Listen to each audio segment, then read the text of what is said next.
Estamos perfectos.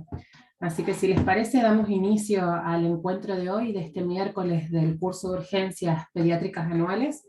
Y en esta ocasión, nos vamos a reunir con el equipo de salud mental para hablar acerca de urgencias en el espectro de la salud mental en la infancia.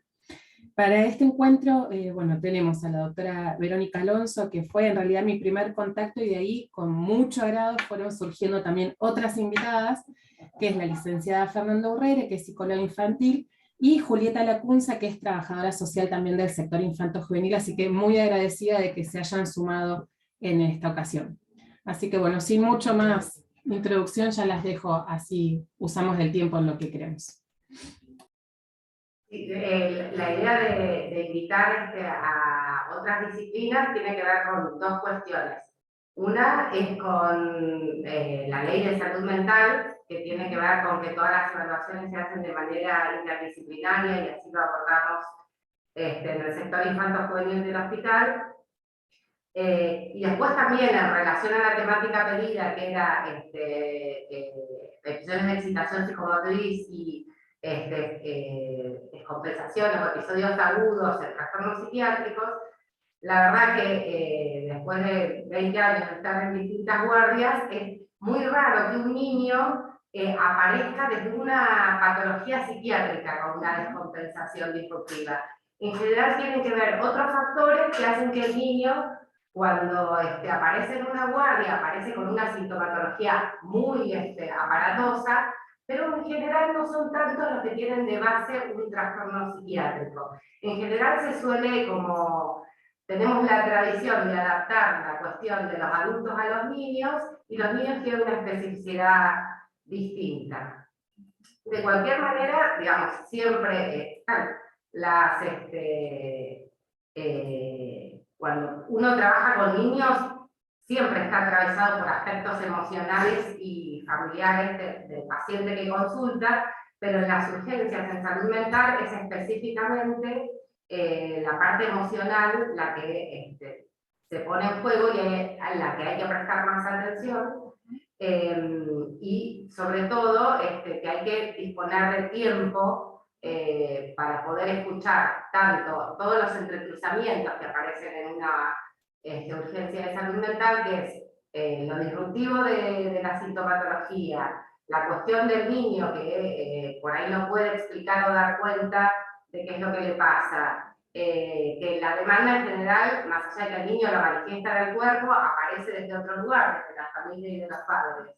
Y de los padres que en general están angustiados porque hay algo que no pueden hacer con ese niño en ese momento. Vamos a empezar con dos casos como para tener idea de qué se trata. Bueno, a lo largo de este tiempo de cubrir la guardia y la emergencia, nos encontramos con diferentes presentaciones. Estos son algunos ejemplos, son pequeñas viñetas tipo disparadores, como para pensar cómo se presenta un niño y un adolescente en la guardia de general, y cómo somos convocados de la guardia de salud mental. Un adolescente de 16 años llega con sus padres en estado de inquietud. Refieren que tiene un zumbido en el oído. Hace días que no duerme, habla poco, no quiere comer y no sale de su habitación. El joven mira con desconfianza, no responde a las preguntas, al examen físico no presenta dificultades. Un niño de 12 años es pedido por el CIEM por presentar un cuadro de excitación psicomotriz e intento de suicidio. Está tranquilo en el consultorio en compañía de su padre. Una niña de 6 años y su hermano de 9 son trasladados a la guardia de pediatría como consecuencia de un accidente de tránsito. Su madre es atendida en el sector de adultos, no la ven desde el momento del accidente. El niño llora ya que su otra hermana falleció y se preocupa por su madre. La niña no habla con el personal sanitario. Trae una niña de 10 años con dolor abdominal. Al examen físico no presenta patología ni signos que expliquen el dolor. Al preguntar a la madre si ocurrió algo en la familia en el último tiempo, se pone a llorar.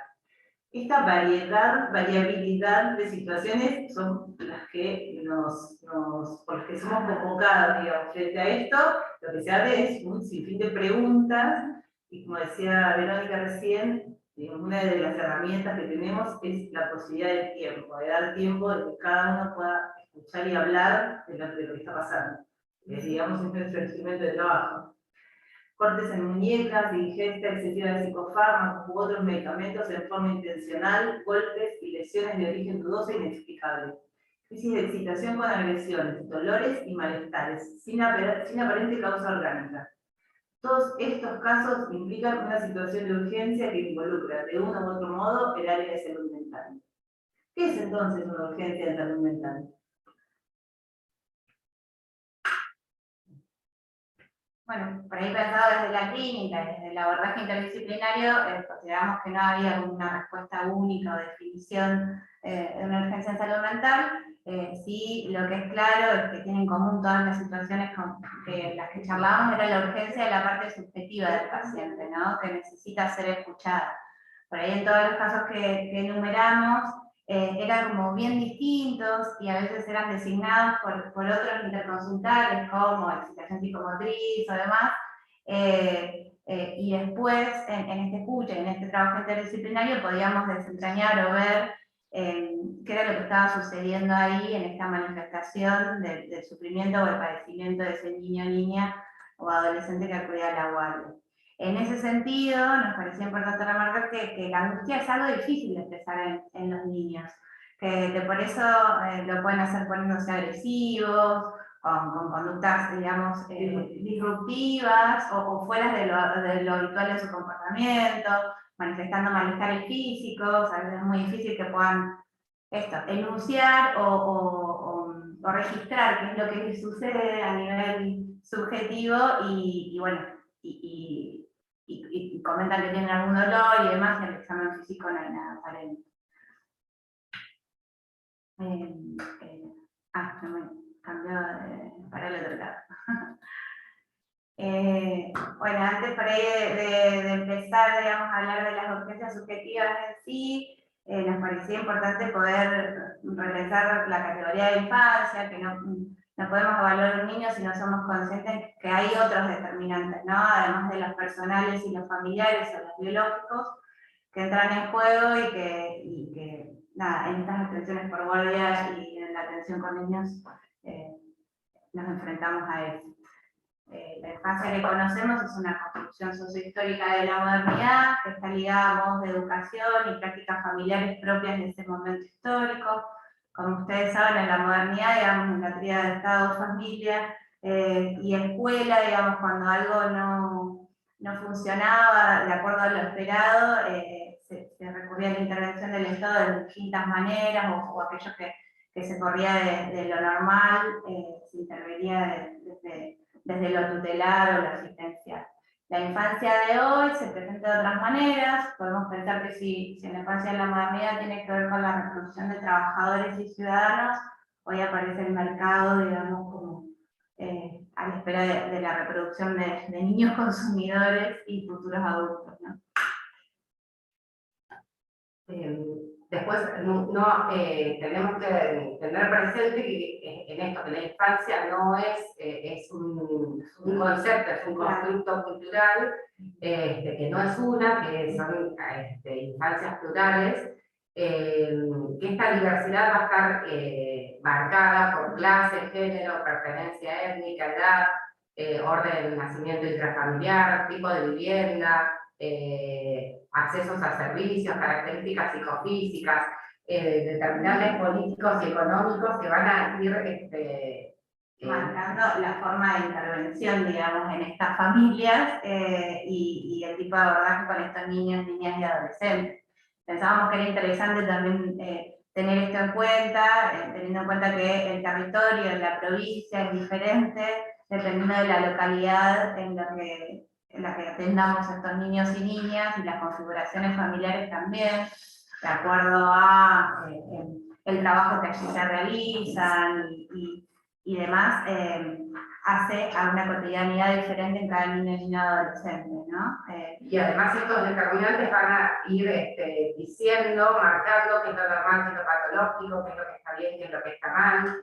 Entonces, digo, con todo este background van a llegar a la guardia los pequeños, las pequeñas. Sí, por ahí un ejemplo de esto era también, ¿no? Digamos, la aparición del diablo o este tipo de imágenes en la guardia, que por ahí asustan, o ciertas voces que dicen escuchar, no es lo mismo en una familia que tiene determinados valores culturales y creencias que en otras que no, digamos. Entonces es importantísimo ahí poder conocer el entramado familiar. Y en el entramado cultural.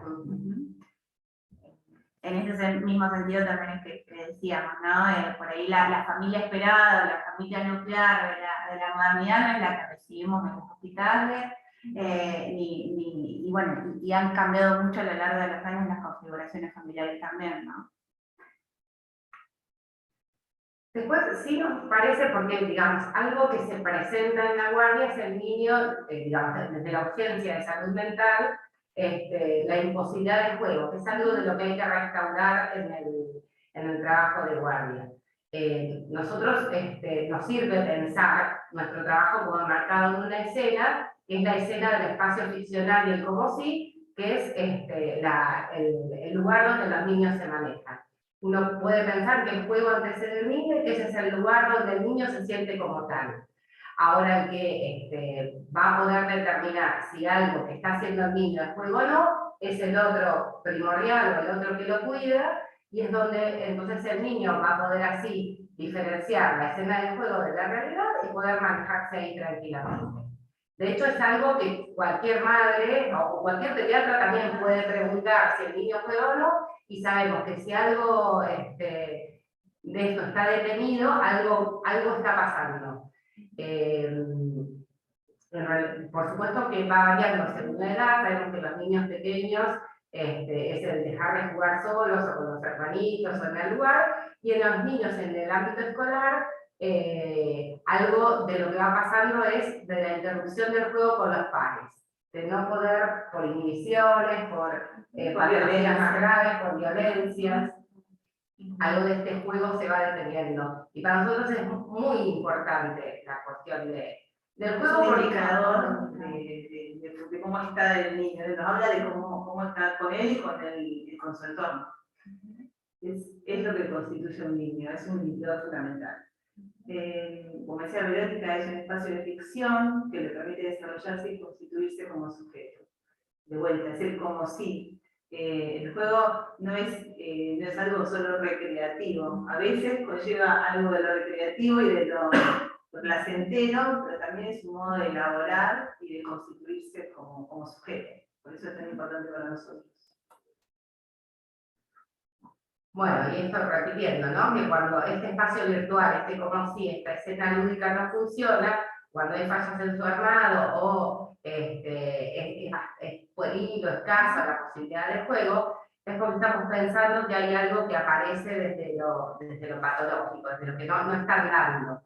Y puede haber desde alguna cuestión estructural en ese niño que viene, o algo del orden de lo traumático que le está impidiendo seguir con el juego. Si nosotros pensamos que hay cuestiones como son sexualidad y muerte, que de eso se tienen que hacer cargo los adultos que lo cuidan, si algo de esto irrumpe, el juego va a ser detenido. Como para tenerlo en cuenta, en los tiempos de la guardia, cuando uno va tomándose el tiempo, tanto para hablar con los familiares, y si es posible, hacer entrevistas por separado con el niño, para que el niño pueda de nuevo, por ahí justamente lo traen porque los otros no pueden, o algo pasó con esos otros cuidadores, ser nosotros desde la guardia los que restablezcamos algo de este espacio de ficción, donde el niño vuelva a sentirse sujeto, porque el juego le permite hacer activo lo vivido pasivamente, volver a tener como él el dominio de la escena que en algún momento perdió por alguna situación que sucedió. Eso es como, me parece que es importante tenerlo presente todo el tiempo. Uno va siempre a apostar a que algo de esta escena sea restituida. En nuestra intervención en la guardia, no esperar otro tiempo, ese es el tiempo.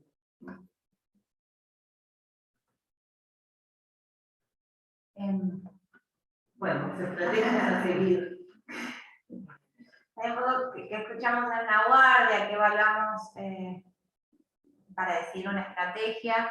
Y en principio un poco como lo que veníamos hablando, dedicamos tiempo suficiente a la consulta, dando tiempo a la escucha, que muchas veces en ese mismo tiempo, digamos, a través de la palabra, algo de la urgencia ahí se restituye, ¿no?, en la niña y no necesita algún otro tipo de intervención. También se puede ofrecer un espacio lúdico al niño para que juegue o dibuje, contactarse con otras instituciones o profesionales que conozcan al niño o niña y a su familia, como la escuela, la familia extensa, los vecinos, terapeutas.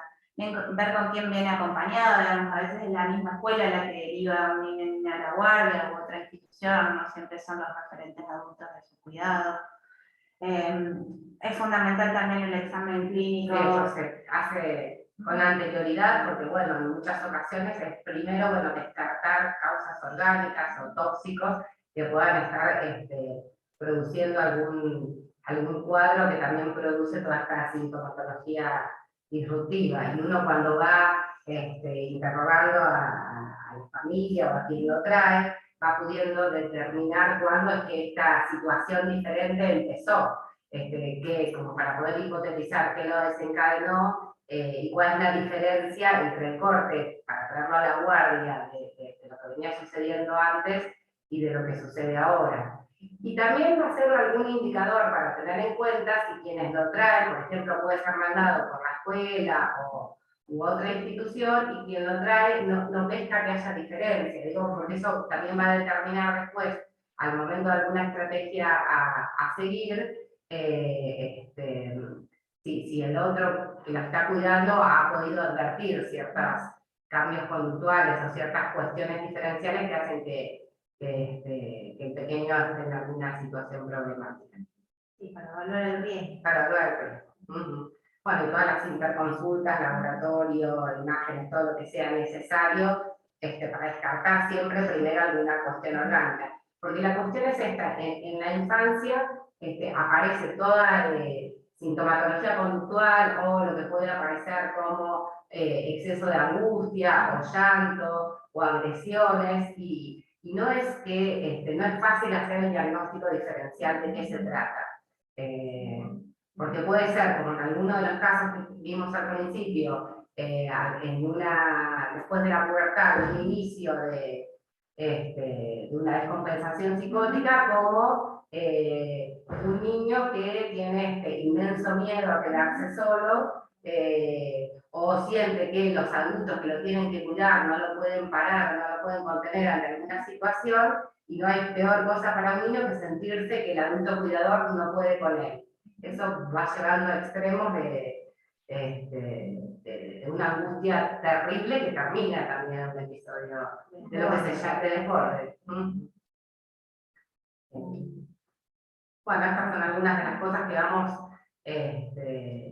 teniendo en cuenta, indagando, preguntando tanto a los adultos que lo acompañan como al niño, y teniendo en cuenta la gravedad de lo sucedido o el daño, la contención familiar en esto, para ir evaluando la estrategia a seguir, la contención familiar y la existencia de redes sociales o de sostén, las características de estos adultos que están a cargo del niño y la posibilidad que tienen para ir cubriendo sus necesidades, la conciencia de enfermedad, cómo viven los involucrados en la situación, si se angustian, si piden de ayuda, si están distantes, defendidos, preocupados. Y todo esto lo vamos a pescar también, digo, en la entrevista con el tiempo necesario para poder hacerlo, porque a veces la angustia misma del niño, el adulto, digamos, también está, o la adulta está angustiada y demás, y hay que dar un tiempo para poder ver, bueno, esto, quizás al principio se presentan como a la defensiva y después pueden escuchar alguna otra cosa a partir de la evolución de quien los atiende. Insistimos con el tiempo porque, bueno, como todos estamos acostumbrados, estamos en un hospital, la cuestión de la urgencia, y tendemos a actuar rápidamente y a resolver. Y a veces no es que, a veces el tiempo no es que tenga que ser horas de entrevista, pero sí la cuestión de detenernos a dar lugar a ese niño, a esa familia, y a darles la palabra o posibilitar el juego, porque me parece que, bueno, tenemos así como una tendencia a responder a la urgencia con una respuesta urgente, y la mayoría de las veces cuando no nos tomamos ese tiempo, como interrumpimos la posibilidad de que algo aparezca, porque muchas veces estas consultas por niños son la oportunidad de que los niños sean escuchados y sacados de un lugar que los angustia o los desborda del que sufren. Muchas veces nos ha pasado que lo que aparece después de tomar pastillas o golpearse con la madre o cortarse, son situaciones que pueden contar, situaciones de abuso o maltrato que no han podido poner palabras en otro lugar. Entonces hay que pensar que son oportunidades también de ser escuchados y rescatados de un modo.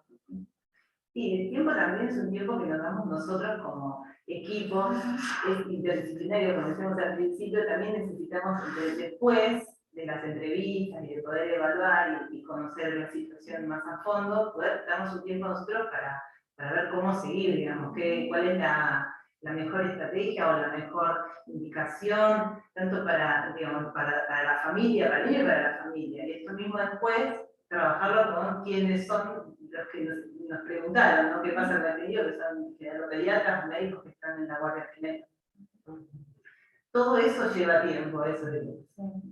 Y que ese tiempo es también tiempo que quizás nos agarramos después, digo, le agarramos al niño o a la familia, en función de que si en ese momento intervenimos de la manera más integral posible, quizás después se genere un nexo o el primer vínculo con salud, digamos, con la institución, y ya no tenga que llegar en un momento de urgencia, sino que pueda, digamos, establecer otro tipo de vínculo el niño o el adolescente con la institución. Trabajar otras cosas. Por ahí, bueno, antes de los recursos infantiles, se me ocurre pensar cuáles son las situaciones más comunes que vienen a la guardia. Me parece que la mayoría tiene que ver con niños invadidos por la angustia. La angustia, hay que recordar que siempre es señal de algo, algo está queriendo decir, y por eso hay que poder atravesarla y ofrecer espacio para escucharla, porque la cuestión de angustia puede ser señal de infinita cantidad de situaciones. A veces son como cuestiones traumáticas, como dijimos antes, maltrato o abuso, otras veces son situaciones propias de la edad, como las distintas cuestiones de ansiedad que se presentan según las edades. Por momentos va a ser ansiedad de separación. Ahora yo con mensaje. Dice Roberto que nos acerquemos más a la cámara. No hay que interrumpir igual.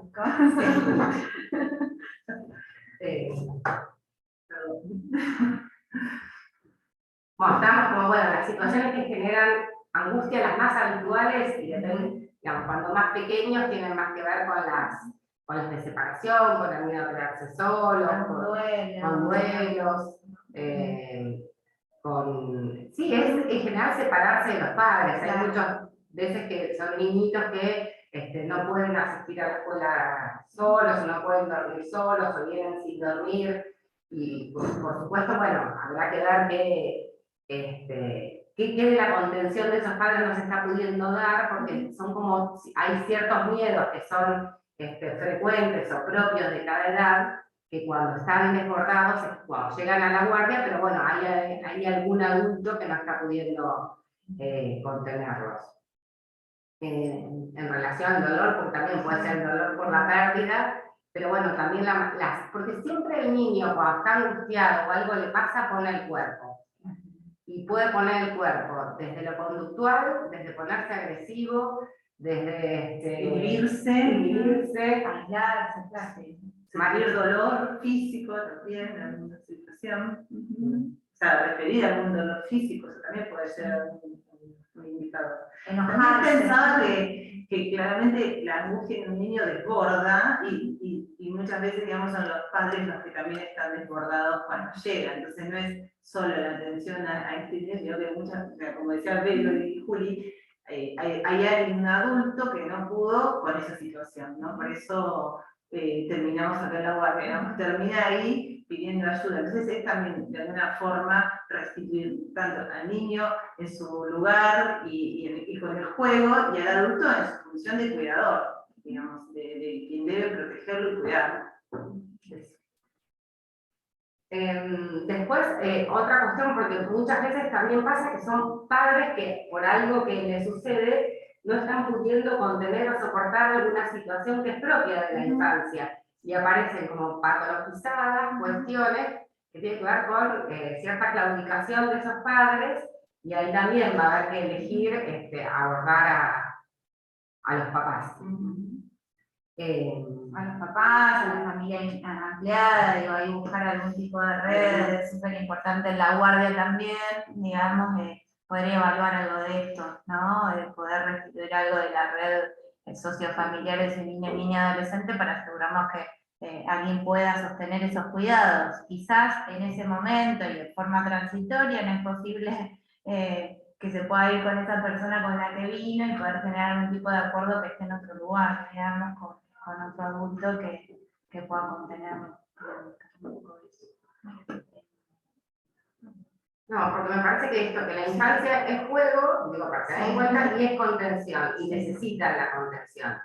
Entonces, en todas las variables que esas dos cuestiones para sostener el juego también se necesita la contención de un adulto. Entonces, es siempre muy importante tanto acompañar al adulto en el momento que se desborda, tratar de restituirlo en su función de cuidador, y no me acuerdo. Pero bueno, estas son las cuestiones, los recursos y estrategias que tenemos en la urgencia con niños, que tiene que ver con la palabra, tanto dar lugar a la palabra para que y nosotros poder escuchar, y a la vez también brindarles esa contención verbal, y a los niños ofrecerles un espacio de juego. Es absolutamente tranquilizador. A veces pasan la guardia que están muy negados a cualquier intervención, pero donde uno los ubica en el lugar de niño del juego, ofreciéndole hasta un juego de palabras, adivinando el nombre, ya resulta tranquilizador. Y eso es un recurso con el que en general no tenemos muchos elementos en la guardia, ¿no? No sé, no aparece como, no aparecen fibras o algo de eso, digamos, que por ahí parece una pavada, pero al momento de poder jugar con un niño, si bien tienen muchísima creatividad, también está en la creatividad de los adultos poder alojar algo de eso y poner, digamos, y proponer. Bueno, otro recurso es la medicación psiquiátrica. Después vamos a ver algunas de las que más se usan, que bueno, siempre hay que, digamos, va a ser como el último recurso, porque muchas veces también puede pasar tanto que llegue una situación de urgencia con síntomas disruptivos, que digamos, uno intente dar lugar a la escena lúdica, pero no aparezca, o bueno, llega de una manera tan disruptiva que primero hay que lograr así como alguna baja de los síntomas para que esto pueda advenir. No son muchas las medicaciones que se usan. Después les voy a mostrar o que lo mostremos ahora. Sí,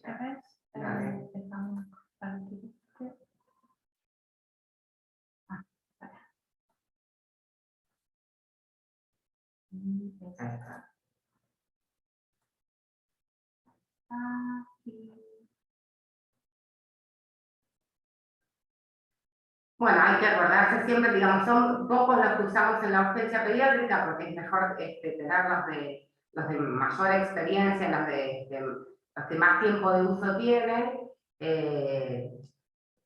y de los que podamos manejarlos con un cierto conocimiento y comodidad.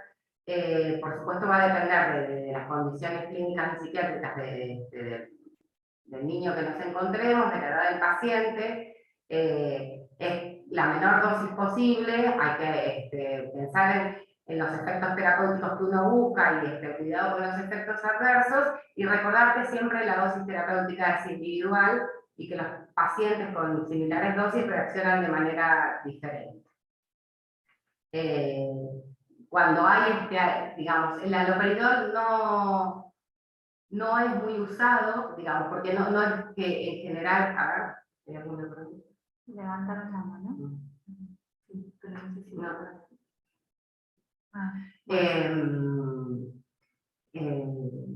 bueno, ahí están las dosis, entre los 5 y los 12 años.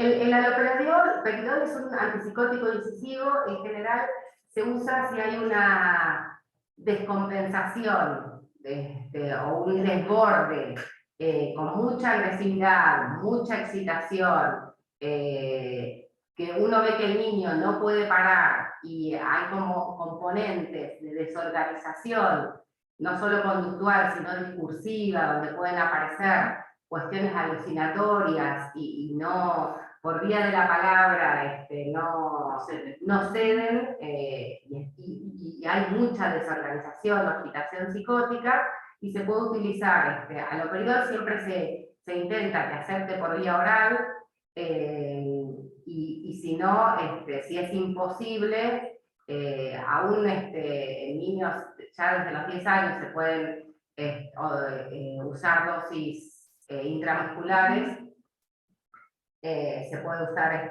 una ampolla intramuscular. Es muy raro, digamos, en 20 años, qué sé yo, han sido pocas las ocasiones que ha sido necesario usar haloperidol, sobre todo porque, ¿cómo pasamos? Ahí está. No es frecuente que haya distonías en niños, pero cuando hay asustan mucho, digamos. Un efecto adverso del haloperidol son las distonías, que son espasmos en cuello y espalda, que en general son, empiezan desde la cabeza para abajo, cefalocaudales, y asustan mucho, tanto al niño como a los padres. Entonces como es importante, cuando se usa haloperidol, explicarle la posibilidad de que esto pueda pasar.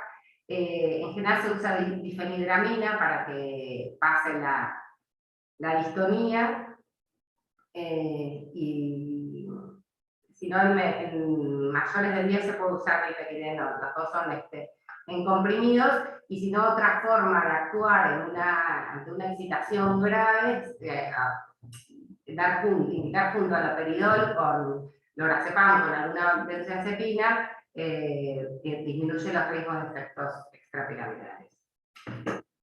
Son más frecuentes usar los antipsicóticos sedativos de baja potencia, que son clorpromacina, entre 0,5 a 1 miligramo kilo peso día. Se puede usar una ampolla intramuscular en caso de ser necesario, 25 miligramos, y levomepromacina, 0,25 miligramos por kilo peso día. A veces se usa como inductor del sueño, pero en realidad lo que preferimos usar antes de empezar, digamos, si es una situación que necesita, por ejemplo, que viene varios días sin dormir por temores y eso lo está desorganizando, por ahí es preferible usar difenhidramina.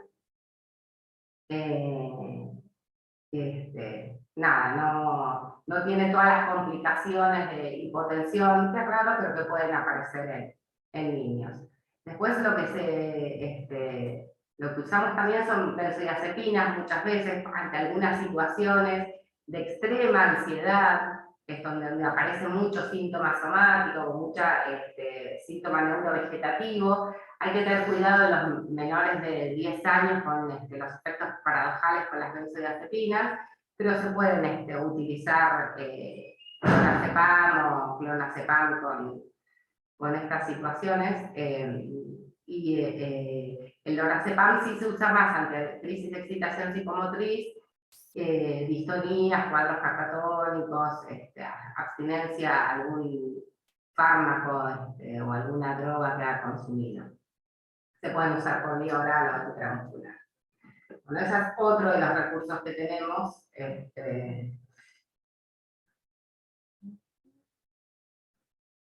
No sé si... La medicación. Otras veces no es frecuente, pero ha pasado de pedir que se evalúe al psicólogo, la evaluación del adulto acompañante. Sí, o por ahí hay solicitud de posterior tratamiento, de articulación con el centro de salud, bueno, interconsultas con otros profesionales, varios. Bueno, esto, la derivación a un centro de mayor complejidad especializado también, el control y seguimiento ambulatorio, la derivación para tratamientos psicológicos o acompañamiento psicosocial individual o familiar ambulatorio, la derivación para entrevistas de orientación a los adultos referentes, la internación del paciente, y en casos de situación de vulneración de derechos, la comunicación a defensoría de los derechos del niño, niña y adolescente, y también se puede establecer comunicación con la Guardia del 102, que es a nivel provincial.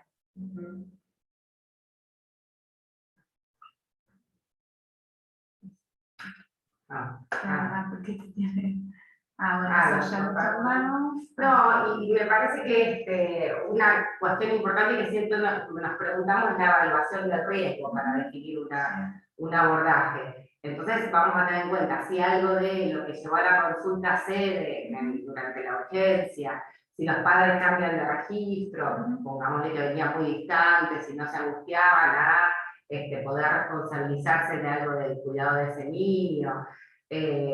Si el niño puede volver a jugar y estar en una posición acorde a lo que debe ser cada edad, a veces era jugar, a veces quería estar con los padres, a veces interesarse por otras cuestiones. Y en esta evaluación del riesgo también quizás no tiene que ver con algo psicopatológico, digamos, sino con esto que hablábamos en relación a que no nos quedamos tranquilos con que ese niño regrese a su lugar de origen, porque hay algo que genera dudas. Además, la internación también puede ser un recurso ante eso, digamos, como resguardo. Quizás no es una intervención terapéutica en sí, en función de algún síntoma específico, sino que tiene que ver con su contexto y eso también se puede, digamos, determinar en la evaluación. Es decir, que tratamos de evaluar cuáles son los recursos con los que cuenta, digamos, tanto el niño como la familia, en ese proceso de la urgencia, desde que comienza hasta que se va desarrollando. ¿Con qué, como decía, con qué nos vamos quedando? ¿Con qué registro de parte de los adultos si hay preocupaciones y si hay posibilidades de cuidado sobre todo? Bueno, por ahí podemos ir conversando un poco. Alguien levantaba la mano, pero no sabemos si era antes, ahora. Sí, yo por las dudas le di la palabra y la activé por si quería hablar Claudia. Mientras yo quería hacer un comentario, quizás se animan a ir consultando, ya sea escrito y yo lo leo, o si quieren levantan mano y yo les abro el micrófono sin problema. La idea es que pueda hacer un ida y vuelta.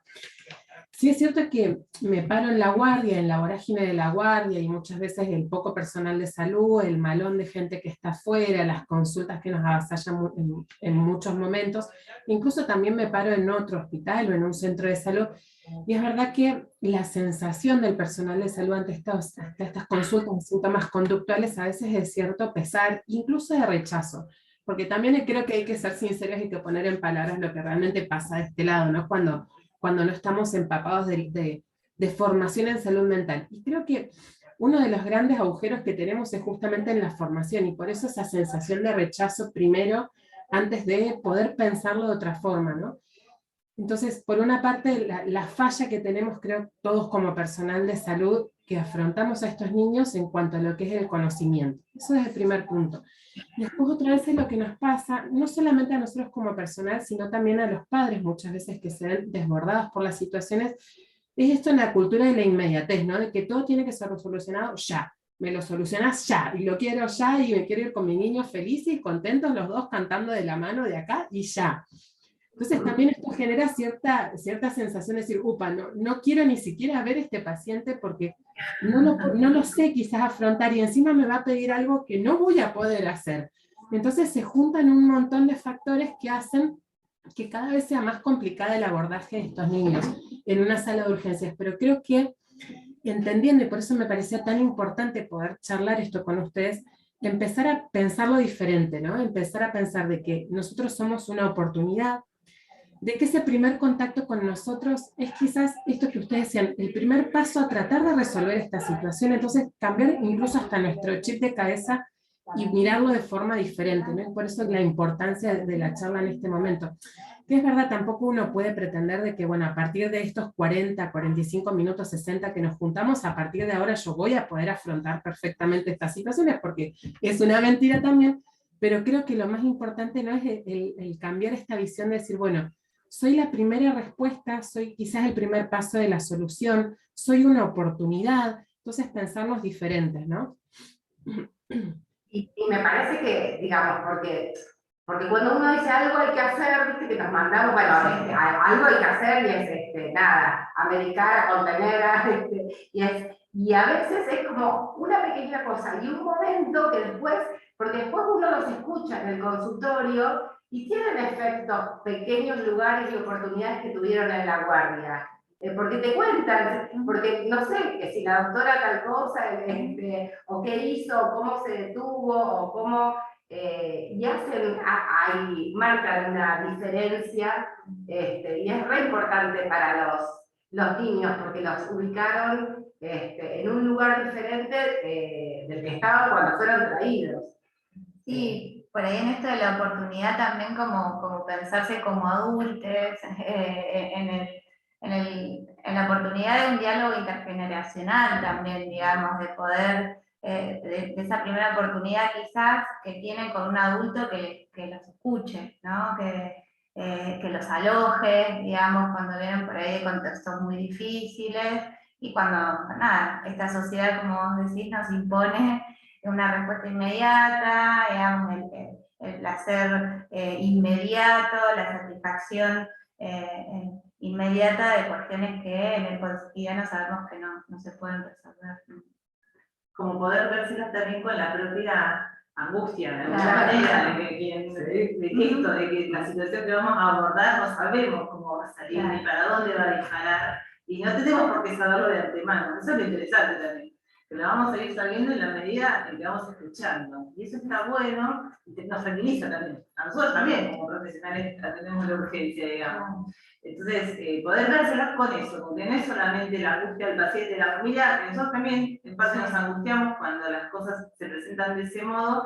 Y bueno, es también, como vos decías, Belén, es el no todo, no es toda la solución lo que se va a dar en ese momento, pero sí puede ser un comienzo, puede ser algo, como decía Vero, algo que marque una diferencia, algo que genere otro lugar para este niño, para esta familia, y a partir de ahí alguna posibilidad de resolución. Por supuesto que no es inmediata, porque también la presentación que vemos ahí es una foto de algo que se vino gestando, tal vez durante un tiempo largo, durante años, durante, no sé, modos de funcionar de la familia, no sabemos. No. Pero bueno, bancarnos un poco eso también, que no vamos a poder todo, algo vamos a poder, no todo.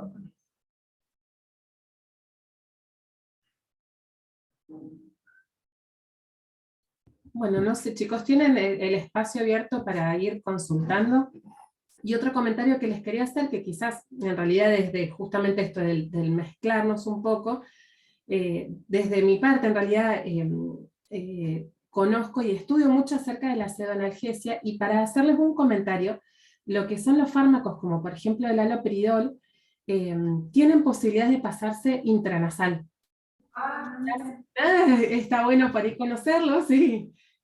Nosotros hemos intentado y estamos trabajando, por ejemplo, con un montón de otros fármacos que usamos intranasales para el momento de abordar un procedimiento que sabemos que le va a generar dolor.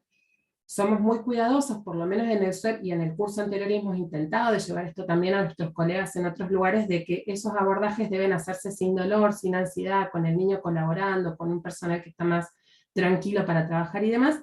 Y muchos de los fármacos que usamos, que son el midazolam, por ejemplo, se puede pasar intranasal, la ketamina se puede pasar intranasal, y hay muchos estudios que nos indican que el haloperidol también se podría hacer intranasal. Personalmente no lo he tenido que hacer nunca, pero sí por ahí como algo interesante para no, bueno, esto del abordaje que te voy a pinchar con una aguja que te voy a agarrar, ¿no?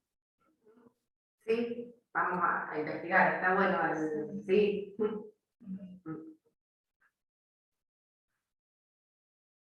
Bueno, no hay muchas consultas de los chicos, en verdad.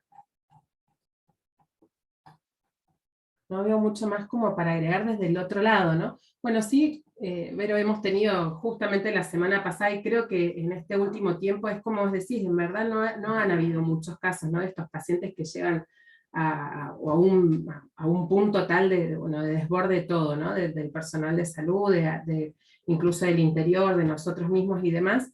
Creo que fue el ejemplo de la paciente muchas veces de esto de la conexión entre el interior, nosotros y los especialistas, y que a veces demuestra un poco las dificultades, ¿no? de la gente del interior para poder abordar a veces cuestiones de salud mental. Bueno, acá Claudia comenta, en realidad son muy pocos los casos de pacientes psiquiátricos que vi, pero es muy importante cómo abordarlos. Héctor, hola Héctor, ¿cómo andás? Bueno, la salud mental es un terreno muchas veces de lo desconocido, y sí, nuevamente, viste, surge esto de lo desconocido, del temor, y muchas veces del rechazo, porque es más fácil rechazarlo, ¿no? Y por eso lo difícil. Bueno, acá Claudia dice, sobre todo se da más en adolescentes. No sé, Claudia, ¿de dónde sos? No recuerdo dónde estás. De Héctor sí, porque hemos tenido pacientes ahora hace poquito.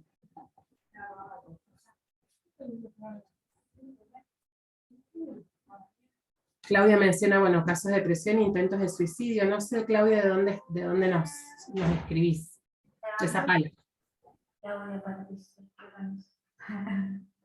Sí, por ahí no sé si es tan frecuente la depresión. Bueno, la depresión en niños tiene que ver más con el lugar de objeto, ¿no? Porque cuando un niño queda en posición de objeto, de no poder, objetalizado por distintas situaciones, ahí aparece mucha tristeza, desesperanza, desamparo, y pueden aparecer gestos suicidas, ideas de muerte. Muchas veces es como como una manera fantasiosa de evitar esa realidad que está viviendo, y otras veces hay como reales gestos suicidas. Es cierto que son más frecuentes en adolescentes, y me parece que en la evaluación de riesgo hay que tener en cuenta eso también. Si uno puede establecer una red de contención, o ubicar quien pueda acompañar y hacerse cargo de ese adolescente, y después sí, en la entrevista, ese adolescente o puber puede poner algo de esto en palabras, si uno ve que hay como un cierto cambio de posición donde se puede seguir abordándolo por ambulatorios. Son pocas las situaciones que internamos, pero ha habido situaciones en las que es necesario. Sí, es necesario cuando hay un riesgo grave, cuando no es la primera vez que se expone a un riesgo, digamos, de ese tipo, cuando ciertas ideas o sentimientos de vacío y demás persisten, cuando no hay un contexto favorecedor, sino que lo empuja a determinadas conductas de riesgo.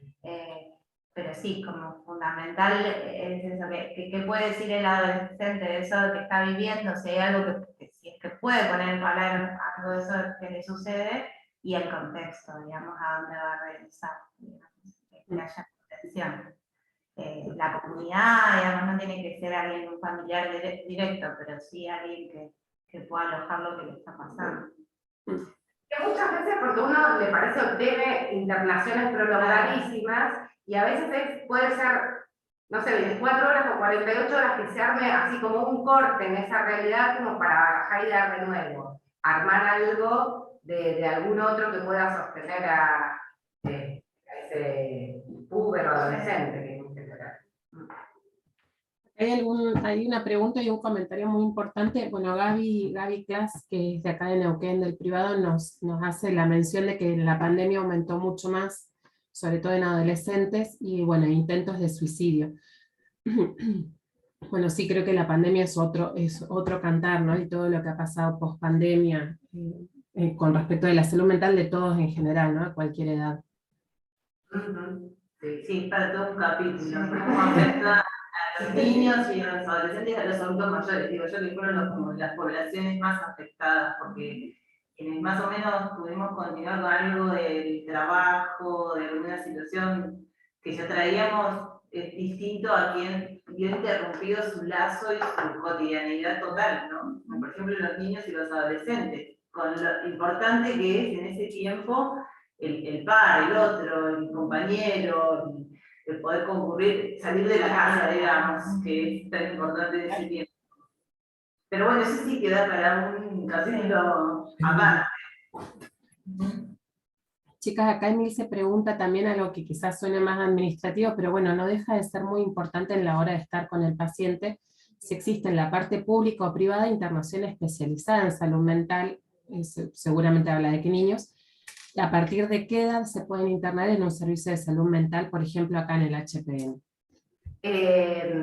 Digamos, no hay más internaciones especializadas en salud mental en ningún lado con la nueva ley de salud mental. No hay monovalentes. No hay monovalentes, no, digamos, siguen existiendo todavía porque no hay otros recursos que es lo que la ley pide, qué sé yo, pero no, no hay los niños que requieren una internación de salud mental se internan en una sala general, como general. los adultos, digamos. Que nos dejen internar.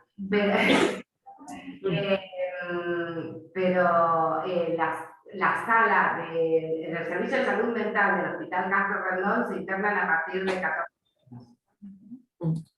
Es una sala diferenciada, digamos, de parte de las internaciones, es una sala de agudos, no es un cronicario, digamos, no es un lugar para que permanezca, sino para trabajar y tratar el momento agudo y para... Y que requiera, claro, que esté en alguna situación de descompensación muy grave, que requiera una internación en el servicio de salud mental.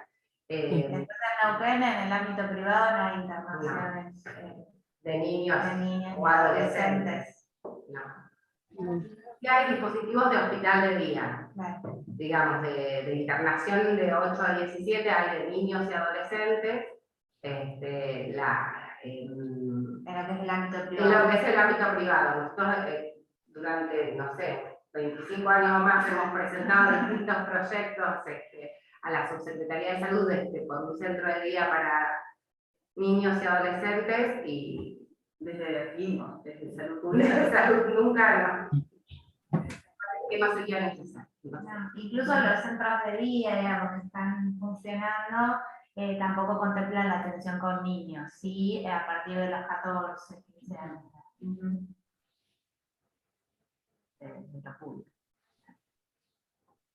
Bueno, chicas, creo que estamos en horario ya. Nos pasó rápido. Estamos en horario, ya estamos a las 15 horas. Bueno, y creo que igual los comentarios que hay ahora, está bueno lo que dice Claudia y pensando más en la prevención, ¿no? En el centro de salud donde ella trabaja, menciona que están haciendo talleres en relación a la autoestima, la importancia, ¿no? del antes de llegar a esta situación. Y Natalia hace la mención de, bueno, del cierre de los centros en la Argentina a partir de la ley de salud mental. Por suerte. Sí, por eso, y digo que haya cada vez más de estos talleres y otros tipos de abordaje que es saludable como para hacer prevención, ¿sí? Y hay muchos centros de salud que están haciendo grupos de adolescentes, grupos de púberes, con consultorios de manera espontánea, y eso acerca mucho, digamos, a los adolescentes a los lugares, no nos tantas trabas. Bueno, chicas, les agradecemos mucho de parte del Servicio de Urgencias Pediátricas del Castro el haberse sumado a la actividad de hoy, y por supuesto, además de ustedes, a todos los participantes de todo Neuquén. Muchas gracias, Vero, Fer, muchas gracias, la verdad, por todos los aportes. Bueno, gracias. Gracias, chicas, chao, chao.